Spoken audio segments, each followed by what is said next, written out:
ఈరోజు ముక్రాకి గ్రామంలో ఆడ మహిళలందరూ రోడ్డు మీద వచ్చి బతుకమ్మ బతుకమ్మ ఉయ్యాలో, రేవంత్ రెడ్డి ఉయ్యాలో, అన్ని ముచ్చిండే ఉయ్యాలో అంటూ నిరసన తెలుపుతున్నారు. అయితే రేవంత్ రెడ్డి గారు ఇచ్చిన 6 గ్యారంటీలో ఒక్క గ్యారంటీని కూడా అమలు చేయలేదు. మొన్న పెళ్లి ఇప్పుడు 2 సంవత్సరాలు అయినప్పటికీ ఇంకా కళ్యాణ లక్ష్మి రాలేదు. కళ్యాణ లక్ష్మి కింద 1 లక్ష 1 తులం బంగారం ఇస్తానని చెప్పారు.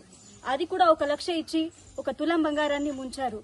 అదేవిధంగా 2వ హామీ అయినటువంటి డిగ్రీ చేసిన ఆడపిల్లలకు స్కూటీలు ఇస్తానని ఆశ పెట్టడం జరిగింది.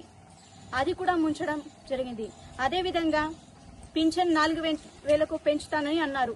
అయితే దాన్ని కూడా మోసం చేశారు.